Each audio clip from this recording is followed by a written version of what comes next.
कि 14 तारीख को एक घटना हुई जिसमें हमारे जो एक एडिशनल एसपी हैं उनके गनमैन की जो पिस्टल है वो किसी के द्वारा चोरी कर ली गई थी पुष्कर मेले के दौरान। इस घटना पर पुलिस जो है त्वरित कार्रवाई करते हुए तभी से काफ़ी मेहनत से टीमें गठित करके काम कर रही थी। इसी के अंदर आज इस घटना का खुलासा किया जा रहा है। इसमें मेले में ये 5 लोग आए थे जिनमें 2 महिलाएं हैं, 3 पुरुष हैं। ये लोग शामली उत्तर प्रदेश के रहने वाले हैं और ये इसी प्रकार के कामों में संलिप्त रहते हैं, जगह जगह जाते हैं और अलग अलग मेले प्रकार की जगहों पर जाकर और वहाँ पे चोरी चकारी टाइप की वारदातों को अंजाम देते हैं। इनको तलाश करने के लिए जो हमारी टीम है उसने इतने दिनों तक काफ़ी मेहनत की। थाउजेंड्स में सीसीटीवी कैमरास चेक किए गए और फाइनली उत्तर प्रदेश तक पूरे एमपी से होते हुए इनको ट्रेस किया गया। अब इनको हम लोगों ने गिरफ्तार किया है और इसके साथ साथ जो पिस्टल है मैं कारतूस बरामद की जा चुकी है। ये चोरी का ही काम करते हैं। इन्होंने इनका जो इंटेंशन जो है बाकी तो और पूछताछ से क्लियर होगा कि ये पिस्टल के साथ क्या करना चाहते थे, पर इनको मौका नहीं मिल पाया उस पिस्टल को यूज़ करने का। पुलिस चारों तरफ प्रेजेंट थी, नाकाबंदी हो रखी थी, तो उस हिसाब से इन्होंने उस पिस्टल को इधर ही छुपा के और उसके बाद ये रवाना हो गए। अब इनकी निशानदेही पर हमने पिस्टल तो बरामद कर ली है। अब इनसे पूछताछ करके ये क्लियर होगा क्या इसके थ्रू ये किसी और घटना को अंजाम देना चाहते थे। इससे पहले सॉरी, एक ही परिवार के? ये परिवार के नहीं है, ये एक ही जगह के रहने वाले हैं, लेकिन अलग अलग लोग हैं, अलग अलग जाति के लोग हैं, एक गैंग के रूप में काम करते हैं। इनका मेले में क्या पिस्टल चुराने के लिए ही आए थे या इन्होंने अचानक गनमैन को देखा कि दूरी नहीं बंधी हुई है कि ये चोरी हो सकती है? देखिए, चोर तो ये हैं और चोरी की फिराक में ये रहते हैं, है ना। तो ये कि केवल इन्होंने इस तरीके से कर ली तो इनके दिमाग में क्या और बातें थी ये हमें अनुसंधान से और भी ज़्यादा समझ में आएगा। लेकिन बेसिकली ये गिरोह है जो चोरी का ही काम करता है और जहाँ फिराक लगने की बात है या ढूंढने की बात है, ये तो इस चीज के ऊपर नजर रखते हैं कि किस तरीके से कोई घटना कारित की जा सके और तुरंत नहीं, पिस्टल को ये कॉन्शियसली चोरी करके लेके गए हैं, तभी तो पिस्टल कोई ऐसी चीज नहीं है जो ऐसे भूल से चोरी हो जाती है।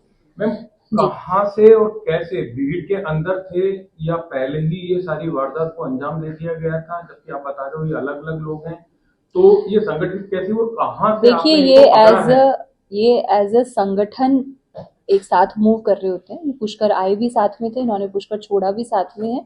घटना करते हुए जो है ये भीड़ का हिस्सा बनकर और इनमें से एक आदमी ने मौका मिलते ही इस तरीके से वो जो गनमैन है उसके पिस्टल निकाल ली। इनको पकड़ा कहाँ से है मैम? जैसा कि मैंने आपको बताया कि हम इनको शामली उत्तर प्रदेश तक ट्रेस करके लेके गए और फिर वहां से लेके आए हैं। इनका जो साजियाबी रिकॉर्ड है वो हम सारा का सारा रिकॉर्ड मंगवा रहे हैं। कुछ रिकॉर्ड हमारे पास अभी प्राप्त हुआ है, हमें पूरा रिकॉर्ड प्राप्त नहीं हुआ है, लेकिन इनके खुद के बताए अनुसार ये बहुत सारी वारदातें कर चुके हैं। तो बाकी रिकॉर्ड आने के बाद एकदम क्लियर हो जाएगा। गन चोरी के दौरान और भी कोई वारदातें लगी अजमेर में? जैसा कि मैंने कहा कि हम इनको लेके आए हैं और अब गिरफ्तारी करी है। अब पूछताछ के बाद और क्या चीजें इन्होंने करी है ये चीज क्लियर। वेपन बरामद कहाँ से हुआ मैम? वेपन इन्होंने यहीं पर हमारे पुष्कर में ये छोड़ के चले गए थे, चारों तरफ नाकाबंदी थी और उसके बाद यहाँ से बरामद किया गया। छोड़ा कहाँ पे, खुली जगह में या कहीं छुपाया था? छुपाया ही था, खुली जगह में तो नहीं छोड़ के जाएंगे और जहाँ छुपाया था वहां से पुलिस ने रिकवर कर लिया। मैम, मुकदमा किन धाराओं में दर्ज हुआ था और अब स्थिति क्या है, थोड़ा ये क्लियर करेंगे आप? जी, जैसा मैंने आपको बताया था, मुकदमा चोरी की धाराओं में दर्ज हुआ था। अब आगे जो है वो अनुसंधान से जो भी एप्रोप्रिएट धारा बनेगी उन सब धाराओं के अंदर इनका चलान किया जाएगा। कोई वारदात का अंजाम देने के लिए इन्होंने बातें अभी अनुसंधान का विषय है, तो अनुसंधान करने से ही क्लियर हो पाएगी। मैम, क्या नाम है और कहाँ की रहने वाली है? ये मैंने आपको, जैसा कि मैंने आपको बताया कि शामली उत्तर प्रदेश के रहने वाले हैं। इनके जो नाम है वो आप लोगों के साथ शेयर कर दिए गए हैं। सन्नी, ऋषि, रणजीत, ये तीनों जो पुरुष हैं और इनके साथ 2 महिलाएं भी हैं जो इनके गिरोह का हिस्सा हैं, जिनके नाम ज्ञानवती और प्रिया है। कार्रवाई में किसका विशेष योगदान है? कार्रवाई में जो हमारी टीम है उसमें सबसे ज़्यादा विशेष योगदान जो है वो हमारी पूरी टीम का ही, जो हमने आपको प्रेस नोट में दे रखा है। इसके अलावा शंकर जो हेड कांस्टेबल हैं वो हमारी डीवीएसटी टीम के प्रभारी रहे। इसके साथ इनके साथ साइबर टीम के सुनील चौधरी जो हैं उनका, और जो संतराम जो है, सुरेश चौधरी और संतराम, इन तीनों की विशेष भूमिका रही। बाकी पूरी टीम ने सहयोग के साथ काम किया और अच्छा काम किया, बहुत मेहनत से काम किया, जिसकी वजह से सफलता प्राप्त हो गई। क्लू आप मान रहे हैं सीसीटीवी कैमरा ही है खाली आपके पास? या कुछ और क्लू था? क्लू जो है, जो जनरेट किया है, वो हमने सीसीटीवी कैमरे के थ्रू ही जनरेट किया है। जी, भीड़ में आइडेंटिफाई हो गए थे ये? जी बिल्कुल हुए हैं, उसके बाद ही इनको पकड़ के लेके आए। बहुत नहीं होते बड़ा- तो कैसे बहुत लाते। बड़ा हजारों टास्क की था, भीड़ थी। हजारों की संख्या में लोग हजारों थे। की भीड़ तो थी। ऐसे में जो अक्यूज है उस तक कैसे पहुंचे? जैसा कि कैसे- मैंने आपको कहा, अक्यूज हजारों की भीड़ है, चाहे जितने की भी भीड़ है, ये I will give this credit to my team. हमने इनको टास्क दिया, इन्होंने उस भीड़ के अंदर में से, ये बात बिल्कुल सही है, इतनी भीड़ में से आदमी ढूंढ के निकालना आसान काम नहीं होता, लेकिन वो भीड़ को, आदमी को निकाल के दिखाया है हमारी टीम ने, जिसके लिए मैं इनका धन्यवाद करना चाहूँगी और अप्रिशिएट करना चाहूँगी कि पूरी तरीके से मेहनत करके, और जैसा कि मैंने कहा, हज़ारों सीसीटीवी चेक किए गए हैं, कंटिन्यूस चेक किए गए हैं, 10 दिन से दिन रात लगने के बाद ये जो पहचान है, और इसमें जो पुलिस की अपनी प्रोफेशनलिज्म है, जो एक नैग है, जिसमें कोई फुटेज देख के ये भी समझना कि कौन आदमी क्रिमिनल टेंडेंसी से काम कर रहा है, कौन आदमी अपना काम कर रहा है, वो सारी चीज़ें इंपॉर्टेंट होती है, एक्सपर्टीज़ लगती है। तो वो एक्सपर्टीज़ जो है वो हमारी टीम में है और उन्होंने ये काम किया है। ऐसे कितने लोगों को मैम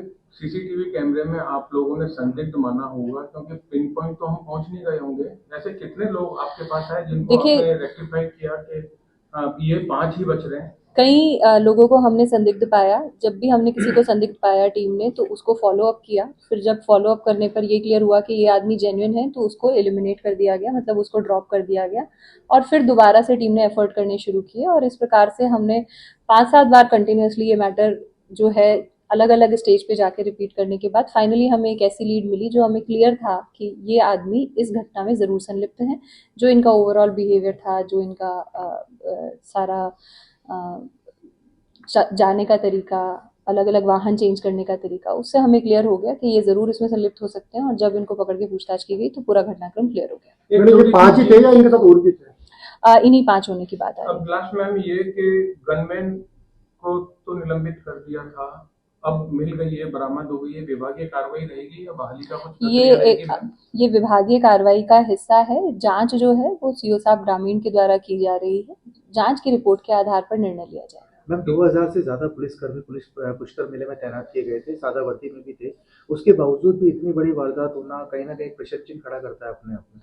देखिए, वारदात हो जाती है, सब प्रयास करने के बाद भी कई बार वारदातें हो जाती हैं, लेकिन वारदात अगर होती है तो उसको खोलना भी पुलिस का ही काम होता है। और जैसे ही ये वारदात हुई, तब से पुलिस जो है वो दिन रात इसको खोलने के प्रयास में लगी हुई है, और हमने ही इसे खोल के भी दिखाया है। तो ये मैं कहना चाहूँगी कि डेफिनेटली नहीं होना बेटर होता, लेकिन अगर हो गई है तब भी हम इनको पूरे देश में ट्रेस करके फाइनली लेके आए हैं।